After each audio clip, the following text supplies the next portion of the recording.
objective of these experiments are determine gravity acceleration with a centripetal force experimentation and to prove the formulation of centripetal force.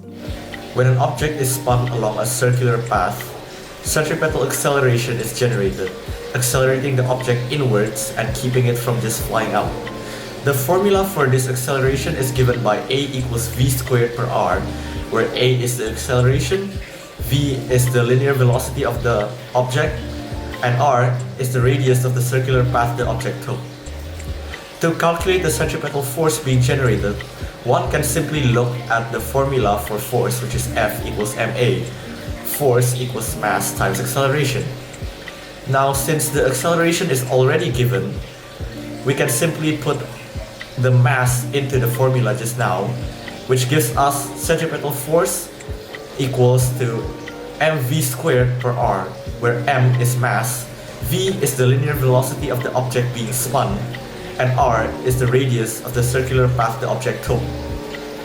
Now, this force is resisted by the inertia of the object being spun, resulting in the object experiencing an outward push.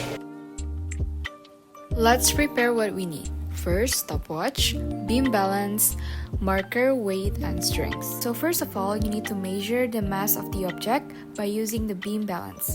Don't forget to make sure that the beam balance must be start at 0. After we got the mass, put it on the data. To start the experiment, first mark the string using a marker to determine the radius.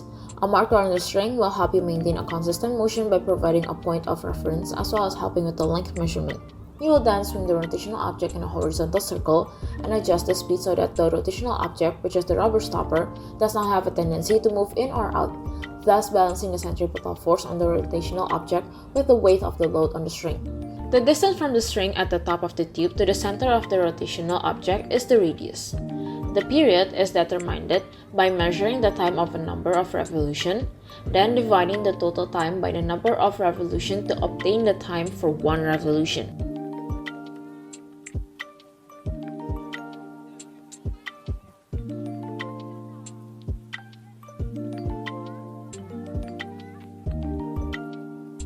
From the experiment, we are able to see that as the radius increases, so does the period of each swing.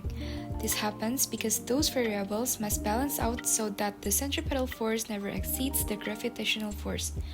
The centripetal force is resisted by the inertia of the object being spun, resulting in the object experiencing an outward push. In this case, because the object is held by a string, that outward push translates into tension experienced by the string. To process this data, first you need to record the time needed for one rotation for each radius, and then square the period and put it in a period squared versus radius graph. You will then obtain the gradient. After finding the gradient, you can find the gravity. Based on the calculation, we can see that the percentage error is quite large at 37.3%, showing that in the experiment, many errors had occurred. To our understanding, these errors are caused largely in part by human errors. To optimize the experiment, we need to make sure that the rotation has to be horizontal because we can see that the rotation here is not really horizontal, causing errors in the data. Other than that, it could be possible that the interval of radius 1 to 2 to 3 to 4 to 5 needs to be the same to gain a more accurate result. In conclusion, while this experiment might be able to prove the formula of the centripetal force and calculate the gravitational force we experience, there are quite a few factors that make this exceptionally difficult to accomplish, as those factors were somewhat difficult to manipulate to the desirable degree considering the multiple moving parts and inherent human errors present in the experiment.